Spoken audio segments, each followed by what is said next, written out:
ये है JEE mains 2023 का क्वेश्चन।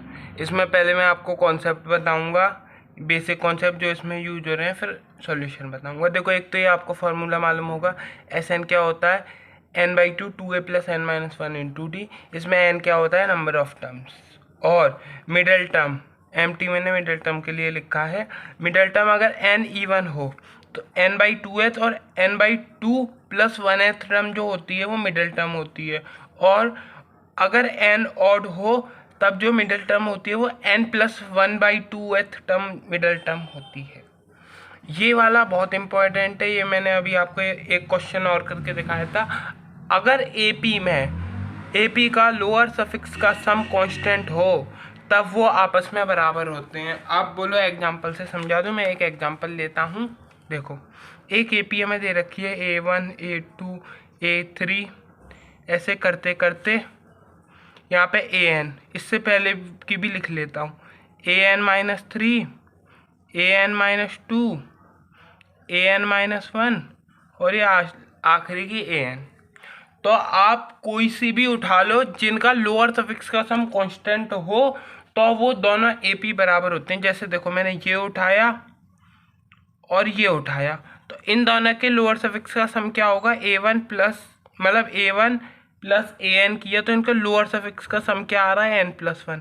अब मैं कोई भी उठाऊंगा जिनके, जैसे इसकी वैल्यू मान लो अल्फा आई, तो अब मैं जो भी उठाऊंगा कोई सा भी टर्म जिसका लोअर सफिक्स का सम कांस्टेंट आया, मतलब यही आया, तो वो इसके ही बराबर होगा। एग्जांपल के लिए A2 उठा लो और an-1 उठा लो, A2 + an-1 n-1 + 2, तो ये n+1 आया तो ये भी अल्फा के बराबर होगा। n-3 उठा लिया प्लस A4 उठा लिया इक्वल टू A4 + an-3। देखो, इन दोनों को जोड़ोगे इनके लोअर सफिक्स का सम n+1 ही आएगा।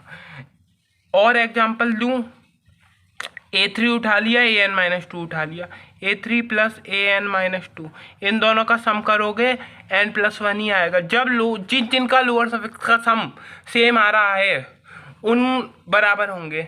एक क्वेश्चन कराया था मैंने, उसका लिंक भी मैं डिस्क्रिप्शन में दे दूंगा, देख लेना, वो भी आया था, PYQ है। और एग्जांपल जो आप बोलोगे बहुत कठिन करवा दिया आपने, तो A2 A3, जैसे ये मैंने A15 तक चलने दिया। अब जैसे मैंने A2 और A7 ले लिया, A2 + A7, इनके लोअर सफिक्स का सम क्या आया, इनके लोअर सफिक्स का सम 9 आया। तो अब जिन जिन का 9 आएगा वो बराबर होंगे। जैसे अब मैं क्या ले सकता हूँ, A5 + A4 ले रहा हूँ, इसके लोअर सफिक्स का सम 9 आया तो ये भी इसके बराबर होंगे।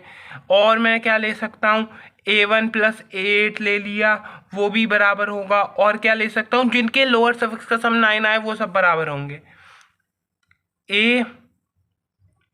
और क्या ले सकता हूँ, A5 तो ले लिया, A3 ले लो, A3 + A6, इनका लोअर सफिक्स का सम कांस्टेंट है। और क्या ले सकता हूँ मैं, A2 + A8 A2 + A7 ले लो, इनका लोअर सफिक्स का सम 9 है, ये सब आपस में बराबर होंगे। आप चाहो तो आप खोल के भी देख लो, जैसे मैं इन दोनों को बराबर प्रूफ करके बता देता हूँ। A1 A ही होता है और A8 होता है A + 7D, A + n-1D, तो ये क्या आ गया, 2A + 7D, ये भी 2A + 7D आएगा। देख लो, A + D आ गया प्लस ये A + 6D, तो ये 2A + 7D आया। ये सब सेम आते हैं, जिनका लोअर सफिक्स का सम कांस्टेंट होता है वो सेम होते हैं। अब आपका क्वेश्चन मैं चालू करता हूँ। और क्या ले सकते हैं, 9 बनाया है, जो लोअर सफिक्स का जिनका सम सेम होता है वो आपस में बराबर होते हैं। अब ये देखो क्वेश्चन, देखो बहुत बढ़िया क्वेश्चन है ये। इसमें क्या दे रखा है, ये हमें AP में दे रखा है, A1 हमें 8 दे रखा है और ये AN तक AP में दे रखा है। If sum of first 4 term, मतलब हमें S4 50 दे रखा है। जो जो दे रखा हो वो पहले लिख लिया करो तो दिक्कत नहीं आती। S4 हमें 50 दे रखा है, ठीक है। And sum of last 4 term is 170, sum of last 4 terms हमें कितना दे रखा है, 170। The product of 2 middle term, middle term मैंने इसीलिए समझाया था आपको, जो इसमें मिडल टर्म आएंगी, दो जो बीच की टर्म आएंगी उनका प्रोडक्ट हमें फाइंड करना है। ठीक है गाइज, अब देखो, और हमें A1 8 भी दे रखा है और ये हमें AP भी दे रखी है। ठीक है, अब देखो, एक तो S4 दे रखा है तो उससे निकालो। इसमें क्या दे रखा है, if the sum of first four term is 50, मतलब अगर AP है तो देखो फर्स्ट फोर टर्म क्या होंगी, A1 A2 A3 A4 A5, मतलब ये वाली फर्स्ट फोर टर्म हो जाएंगी और लास्ट फोर टर्म क्या हो जाएंगी, देखो AN-3 AN-2 AN-1 और AN, ये क्या हो गई लास्ट टर्म। तो सम ऑफ लास्ट फोर टर्म हमें कितना दे रखा है, इन सब का सम हमें दे रखा है 170, और ये शुरुआत की जो टर्म है उनका सम हमें दे रखा है 50। लास्ट का सम हमें, मतलब हमें देखो क्या दे रखा है, A1 plus A2 plus A3 plus A4 हमें दे रखा है 50, और हमें AN-3 प्लस,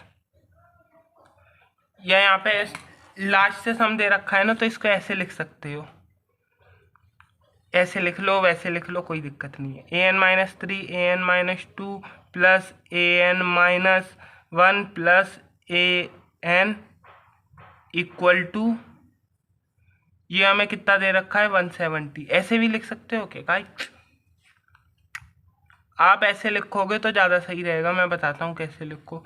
ऐसे आप लिख सकते हो, पर इधर देखो लोअर सफिक्स का सम कांस्टेंट नहीं आ रहा, यहाँ पे N-2 आएगा, यहाँ पे ये N आ जाएगा, यहाँ पे ये N+1 आ जाएगा, यहाँ पे ये N+4 आ जाएगा। अगर लोअर सफिक्स का सम कांस्टेंट आ जाए तो हमारी बात बन जाएगी।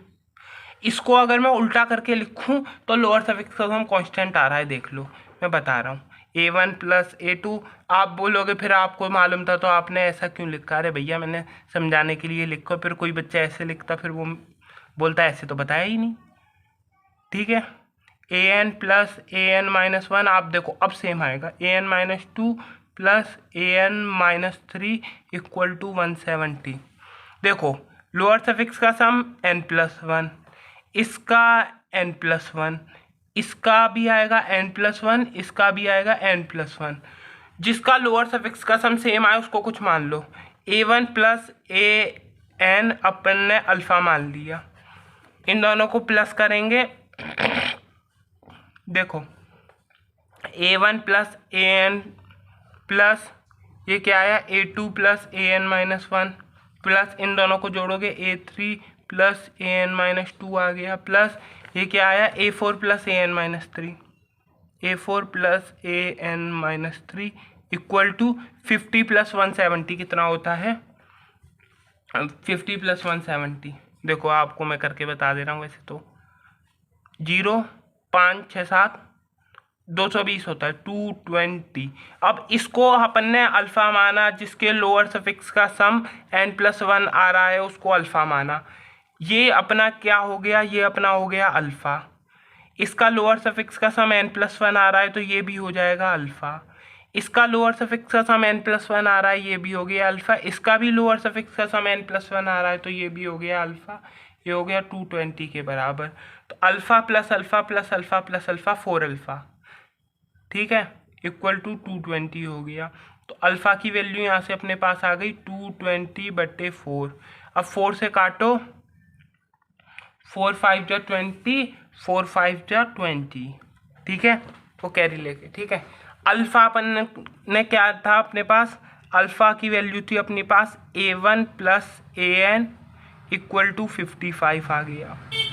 A1 की वैल्यू हमें कितनी दे रखी है 8 दे रखी है, तो A1 की वैल्यू 8 दे रखी है प्लस AN अपने पास 55 आ गया। ठीक है, तो AN क्या आ गया, प्लस का 8 है, इधर जाके माइनस का 8 आ जाएगा, तो AN अपने पास आ गया 55 माइनस 8, तो 55 माइनस 8, तो ये 15 4 8 7 47। तो ए एन की वैल्यू अपने पास आ गई 47। अब यहाँ से देखो क्वेश्चन कितना आसान हो गया। ए एन की वैल्यू आ गई 47। अगर हमें नंबर ऑफ टर्म्स पता चल गई तो हमें मिडिल टर्म पता चल जाएगी। इधर ये एन भी नंबर ऑफ टर्म्स होता है, तो हमें अगर यहाँ से नंबर ऑफ टर्म्स निकालनी है तो ए एन का फॉर्मूला क्या होता है, a plus n minus one into d. ठीक है, ये ए एन का फॉर्मूला होता है nth term of A P. तो a plus n minus one into d अपना कितने के बराबर है, 47। कॉमन डिफरेंस अपने को मालूम है क्या, कॉमन डिफरेंस नहीं मालूम गाइस। कॉमन डिफरेंस इससे निकल आएगा, sum of first 4 term of n A P. ठीक है, इससे पहले अपन निकाल लेते हैं। S4 हमें 50 दे रखा है, इससे क्या आ जाएगा, देखो S4 हमें 50 दे रखा है, मतलब हमें इस वाले फॉर्मूले में n की जगह 4 पुट करना है। तो देखो डायरेक्ट में ये वाला फॉर्मूला लगा 4/2। 2a अपना कितना दे रखा था, a की वैल्यू में 8 दे रखी थी, a की वैल्यू में 8 दे रखी थी। ठीक है, 2a plus n minus one, 4 minus one कितना होता है 3 इंटू कॉमन डिफरेंस जो हमें यहाँ से निकालना है, ये 50 के बराबर है। ये 2 से कट जाएगा। ठीक है, तो ये 2 मल्टीप्लाई में इधर जाके क्या हो जाएगा, डिवाइड। ठीक है, जो मल्टीप्लाई में होता है वो इक्वल टू के पार जाके डिवाइड हो जाता है। 8 2 जा 16 प्लस 3d अपना किसके बराबर आ गया, 50/2। तो ये क्या आ गया, 25 के बराबर।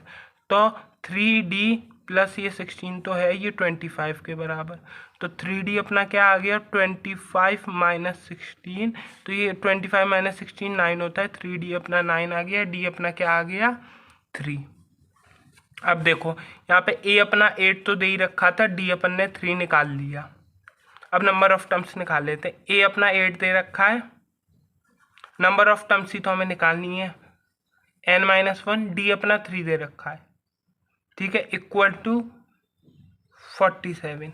47 ये प्लस का 8 है, इधर जाके माइनस का 8 हो जाएगा। n minus one into 3 equal to 47 minus 8।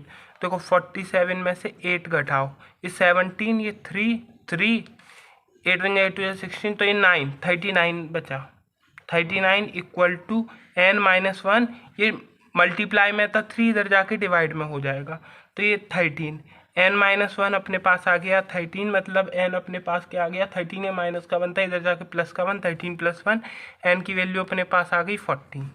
ठीक है, अब देखो क्या होगा, अगर n इवन आ जाता है तो मिडिल टर्म क्या होगी, n/2th टर्म, और n/2 plus 1th term middle term हो जाती है। n अपना आ गया इवन, तो अपनी मिडिल टर्म क्या हो जाएगी, n/2th and n/2 plus 1th term अपनी मिडिल टर्म हो जाएगी। तो n अपना 14 है, 14/2 7th टर्म, एंड 7 n/2 की वैल्यू 7, 7 प्लस 1 8th टर्म अपनी मिडिल टर्म हो जाएगी। अब अपन को इन दोनों टर्म्स का प्रोडक्ट पूछा है, प्रोडक्ट ऑफ मिडिल टर्म, मतलब प्रोडक्ट ऑफ 7th टर्म और 8th टर्म का प्रोडक्ट पूछा है। मतलब हम यहाँ से a7 निकाल लेते हैं, a8 निकाल लेते हैं, उनका प्रोडक्ट कर देंगे। a7 क्या होगा, a plus 7 minus one, a plus n minus one D होता है ना, n की जगह 7, देखो ये 7 माइनस वन इंटू डी। तो देखो a की वैल्यू 8 दे रखी थी अपने को, और d की वैल्यू अपन ने कितनी निकाली है 3। 8 प्लस 6 इंटू 3 ये हो गया, ये अपना कितना हो गया, इसमें भी a plus 8 minus one into D. तो a अपना 8 दे रखा था, 8 माइनस वन 7, d अपना 3। तो देखो 6 3 जा 18, 18 प्लस 8 कितना होता है, 8 8 16 26, तो 26 आ गया। 7 3 जा 21, 21 और 8 29 होता है। तो देखो इन दोनों का मिडिल टर्म्स का प्रोडक्ट पूछा था, मतलब a7 इंटू a8, मतलब 26 इंटू 29 हमें को निकालना है।